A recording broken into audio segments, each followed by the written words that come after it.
নবী ইব্রাহিমের ত্যাগের ইতিহাস থেকে মুসলমানদের কোরবানির যাত্রা।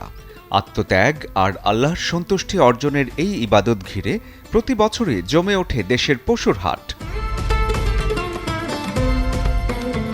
কেউ যাচ্ছেন গরু কিনতে, তো কেউ খুঁজছেন ছাগল, ভেড়া কিংবা দুম্বা। কিন্তু পশুটি সুস্থ তো? এই প্রশ্নের উত্তরে প্রথমেই খেয়াল করুন পশুর চোখ আর নাক। সুস্থ পশুর চোখ থাকে উজ্জ্বল ও স্বাভাবিক। চোখ অতিরিক্ত লাল, ঘোলা বা পানি পড়া অসুস্থতার লক্ষণ। নাক পরিষ্কার ও ভেজা থাকলে পশুটি সুস্থ। পশুর বয়স বোঝার সহজ উপায় দাঁত দেখা। গরুর স্থায়ী 2টি দাঁত উঠলে কোরবানির জন্য উপযুক্ত ধরা হয়। 4 দাঁত হলে আরও ভালো। ছাগল ও ভেড়ার ক্ষেত্রেও একইভাবে দাঁত দেখে বয়সের ধারণা পাওয়া যায়।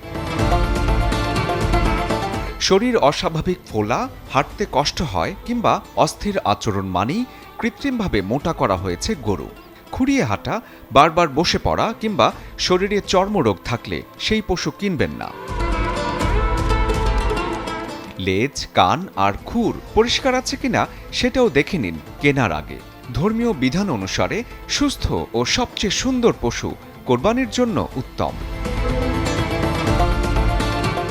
ঈদুল আজহায় কোরবানি শুধু আনুষ্ঠানিকতা নয়, এটা আত্মত্যাগ, আল্লাহর প্রতি আনুগত্য আর ভালোবাসারও প্রকাশ। তাই সঠিক পশু নির্বাচন খুবই গুরুত্বপূর্ণ। শরীফুল হক, চ্যানেল 24।